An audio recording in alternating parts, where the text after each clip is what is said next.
Les rendez-vous de la santé sur Soleil FM. Faisons un point côté santé sur Soleil FM avec l'un des responsables d'un établissement qui compte sur le territoire du Pays d'Arles, le centre hospitalier Joseph Humbert. Nous avons en ligne son directeur, monsieur Laurent Donadi. Bonjour, monsieur Donadi. Oui, bonjour à vous et bonjour à tous vos auditeurs et auditrices. Alors dites-moi, depuis le début de cette crise sanitaire qui touche notre territoire, on peut le dire, l'organisation de l'établissement que vous représentez a été complètement, je vais pas dire bouleversée, mais en tout cas largement modifiée. Ah, mais bouleversé est le mot exact. Vous pouvez l'utiliser sans difficulté. Nous sommes dans un mode de fonctionnement totalement atypique et qu'on ne pouvait pas imaginer, très honnêtement, il y a encore plusieurs semaines, et on se demande même vraiment aujourd'hui, à début avril, comment on était avant, puisqu'aujourd'hui, quasiment pour l'ensemble des équipes, on ne vit, on ne pense que Covid-19 24 heures sur 24, et toutes nos organisations ont été adaptées pour pouvoir prendre en charge ce que nous avons déjà commencé à faire, bien évidemment, mais encore faire face demain si jamais l'épidémie devait encore se renforcer. Ouais, c'est ce qu'on nous dit. On nous dit que Arles, d'après les témoignages de médecins que j'ai eus, généralistes, urgentistes et autres, ils nous disent, pour l'instant, on constate une sorte de, je veux pas dire de protection, mais en tout cas de moins d'impact sur le territoire, on va dire camarguais, arlésien. C'est ce que vous font remonter tous les responsables de service? Oui, puisqu'on partage les données à la fois régionales, nationales et puis aussi locales tous les jours au sein de l'établissement. Nous sommes dotés d'une cellule de crise qui rassemble les acteurs principaux de l'établissement tous les jours, et on partage nos données. D'ailleurs, je pourrais vous faire un point aujourd'hui de la situation si vous le souhaitez. On a des données qui montrent qu'effectivement une relative stabilité pour l'instant au niveau de la région et du département des Bouches-du-Rhône, d'une part, et au sein du Pays d'Arles, comme vous le dites, effectivement, un peu moins d'activité que les grands centres, la métropole notamment marseillaise ou Aix-en-Provence, où là, effectivement, les cas sont quand même beaucoup plus nombreux que ceux qu'on peut recenser aujourd'hui en Pays d'Arles. Mais ça reste quand même très très fragile, et j'aurai l'occasion peut-être à la fin d'insister sur l'intérêt de ces mesures de prévention, à la fois les gestes barrières, mais aussi le confinement qu'il nous faut respecter. Et c'est vrai que lorsqu'on sait ce que vivent nos collègues hospitaliers dans les régions Grand Est ou Île-de-France, la décision des pouvoirs publics à un moment donné d'imposer le confinement a, je pense, eu un effet bénéfique, mais c'est pour ça qu'il faut poursuivre. Un outil essentiel, ce centre hospitalier Joseph Humbert. On l'a rappelé par le passé, à des périodes historiques où on se posait encore la question de savoir s'il fallait un tel hôpital sur un territoire comme le Pays d'Arles. Aujourd'hui, en période de crise, il prouve sa pertinence, cet établissement. Bon, je vous aime bien, donc je vais dire que vous n'êtes pas provocateur, mais j'ose penser que l'utilité, la pertinence de notre hôpital se vit au quotidien, 365 jours sur 365, et en dehors même des périodes de crise. J'espère que vraiment c'est ce que les Arlésiens ont bien en tête. Mais c'est vrai, je vous rejoins, qu'aujourd'hui, tout un chacun se rend compte de l'importance du système de santé, notamment du service public hospitalier, mais pas que, puisque nous travaillons quand même en très bonne intelligence avec le secteur privé en général, à l'échelle de la région, et puis sur nous, ici, en Pays d'Arles, avec nos collègues de la clinique Jeanne d'Arc, avec qui, vous savez, on a des projets. On vient d'ailleurs d'ouvrir là, malheureusement aujourd'hui, notre salle de soins post-interventionnelle, ce qu'on appelle la SSPI, parce qu'on a maintenant un 5e malade en réanimation. Et pour pouvoir faire fonctionner cette SSPI, c'est des anesthésistes de la clinique qui seront là demain, justement, dans un esprit de solidarité. Mais au-delà de ça, bien évidemment, l'hôpital d'Arles a plus que jamais sa place. Il est là, il est au rendez-vous, l'ensemble de ses équipes le sont. Et je pense qu'effectivement, cette crise, en tout cas, aura ce mérite-là d'éclairer à la fois nos décideurs et puis le grand public, bien évidemment, de l'importance de maintenir et de renforcer notre système de santé.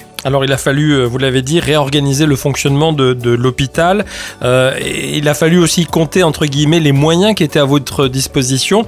Tout de suite, vous avez eu les mêmes manques que vos camarades en termes de respirateurs. Vous allez peut-être me corriger, de masques, de blouses, de différents peut-être médicaments ou pas, dites-moi. Oui, alors peut-être avant de rentrer vraiment dans ces aspects-là, vous dire peut-être rapidement comment nous nous sommes organisés. Mais je crois que le docteur Debat, vous l'avez présenté à vos auditeurs, mais vous avez une idée. On a reconverti une première unité en unité Covid. Maintenant, on en a même une deuxième au sein de l'établissement, et on envisage, si besoin, d'avoir une troisième unité d'hospitalisation Covid à l'échelle de l'établissement, ce qui nous permettrait d'aller jusqu'à à peu près une 50aine de patients hospitalisés.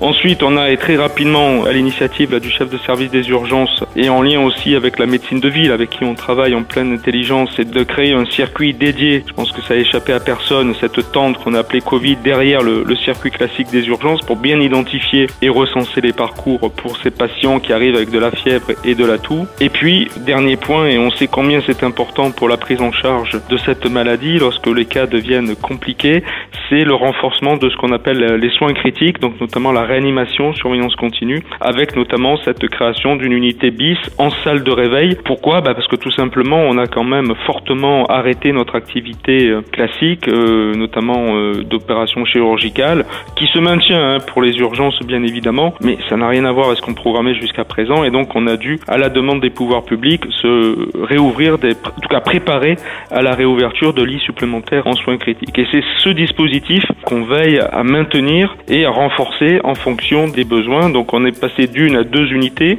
on pourra peut-être aller à 3 si nécessaire. Et là, je vous dis, ce jour même, on a ouvert notre SSPI pour laquelle on se préparait depuis une quinzaine de jours. Voilà, ça c'est les aspects organisationnels en lit. Pour cela, il nous faut des docteurs, des équipes soignantes. Donc il y a un très gros travail en matière de gestion des ressources humaines, je vous le dis, qui est mené par l'ensemble des équipes. Je pense notamment à l'encadrement soignant qui est au plus près des besoins des équipes, bien évidemment. Avec aussi la chance d'avoir à Arles, on s'en aperçoit, on le savait aussi, mais c'est vraiment un plus d'avoir une école d'infirmières et d'aides-soignantes, parce que nos étudiants qui sont des étudiants en formation, mais qui sont quand même des personnes qui peuvent aider dans les hôpitaux, sont au rendez-vous et on les en remercie pleinement. C'est une ressource importante parce qu'il faut conforter nos équipes. Voilà, donc je pense que sur ce volet RH, c'est pas simple, mais pour l'instant, ça permet de faire face. J'oublie pas non plus les autres volets, on parle beaucoup des soignants, mais vous savez que l'hôpital, c'est une famille complète et sans une blanchisserie qui tourne à 150% aujourd'hui, sans un service de restauration, sans l'entretien des équipements et le nettoyage du bâtiment, sans parler des services administratifs, nous n'y arriverons pas.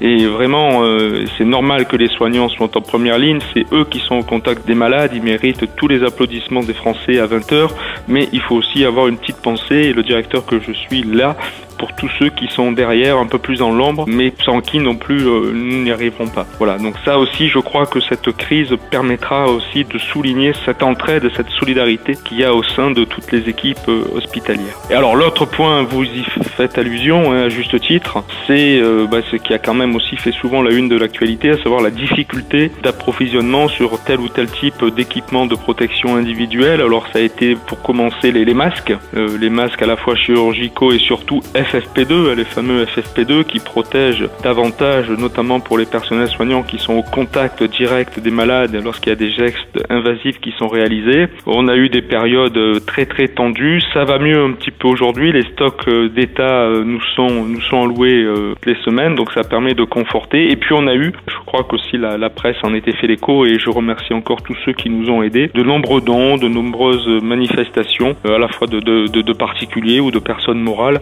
qui nous ont aidés. Je pense notamment à la mairie d'Arles qui avait gardé du temps de la grippe H1N1 de 2009 des stocks de masques FFP2 et donc qui nous les ont gracieusement mis à disposition. Donc grâce à cela, on a un stock de masques qui nous permet, je pense, de prévoir l'avenir de façon raisonnable, à condition bien évidemment, et c'est tout le travail qui est mené, à ce que ces masques soient utilisés à bon escient, mais aujourd'hui c'est vraiment le cas et je remercie l'ensemble des équipes en ce sens. Alors après, une des difficultés qu'on rencontre aujourd'hui à Arles comme ailleurs, et les médias s'en sont fait aussi l'écho, c'est peut-être davantage au niveau des blouses et des surblouses pour lesquelles nous sommes aujourd'hui un petit peu en tension. Alors il y a des commandes qui sont lancées, mais bon, on en a parlé ce matin en cellule de crise, voilà, les prix augmentent de façon faramineuse, mais c'est pas une question tellement d'argent. Au-delà de ça, c'est qu'il y a vraiment des difficultés d'approvisionnement. On a une livraison qui est sur un tarmac en Chine, qui pour l'instant n'est pas encore partie et qui pour l'instant reste donc virtuelle. Donc nous sommes vraiment à la recherche de toute aide.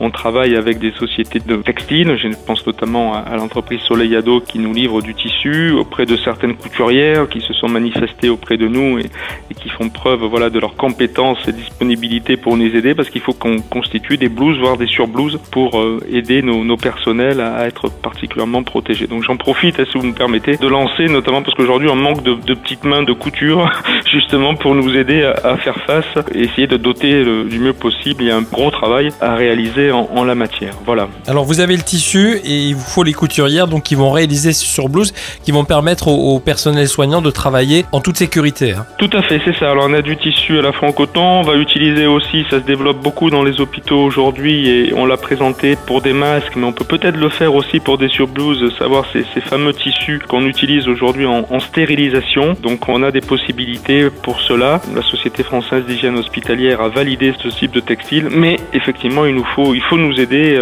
pour coudre et assembler ce qui n'a pas au départ n'est pas conçu pour être effectivement des blouses ou des surblouses. Il y a des plans qui ont été mis à disposition justement pour permettre... il existe aujourd'hui, ça circule beaucoup, des tutorats, des patrons qui circulent et qu'on peut, en tout cas à travers peut-être cet échange via Soleil FM, que les gens n'hésitent pas à rentrer en contact avec moi. Nous avons créé une boîte mail dédiée et j'en profite pour le rappeler, justement où on recense toutes les dons, les propositions et j'y reviendrai. Il y a beaucoup de gestes solidaires qui sont faits envers l'hôpital en général et ses équipes soignantes en particulier. Donc c'est très apprécié. Donc cette adresse est très simple, c'est aide-covid19@ch-arles.fr et voilà, nous recençons, nous retraçons l'ensemble des dons qui nous sont faits et puis on remercie bien évidemment tous ceux et toutes celles qui se manifestent. Vous l'avez dit, vous avez été particulièrement attentif à tous ces gestes de solidarité, de bienveillance de la part des professionnels, mais aussi des particuliers de la société civile. Alors c'est incroyable. Alors il y a à la fois les clubs services avec qui on a l'habitude d'avoir des actions de partenariat, qui ont quand même aussi une infrastructure pour cela. Je pense au Lios Club de Saint-Gilles, de Saint-Martin-de-Crau, là qui hier on a eu des livraisons de SHA, vous savez, le fameux gel hydroalcoolique, sachant qu'on travaille aussi main dans la main avec l'équipe de la CCI, que je remercie à travers son directeur général, monsieur Philibert. Donc c'est Lions Club, le Paradou aussi par exemple, des entreprises nombreuses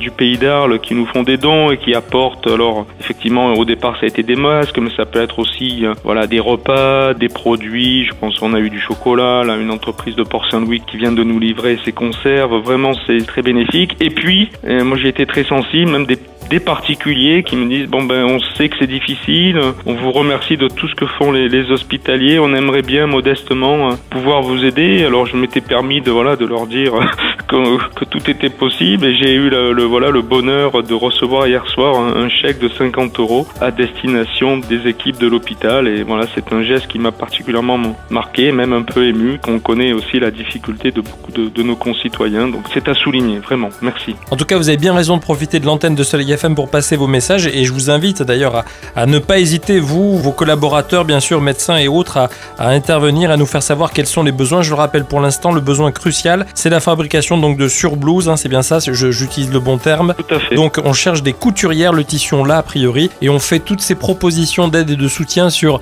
le mail suivant, aide-covid19@ ou @ si vous préférez, ch-arles.fr.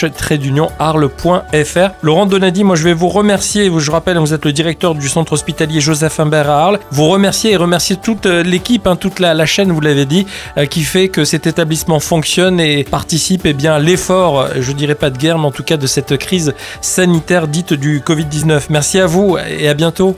Merci à vous.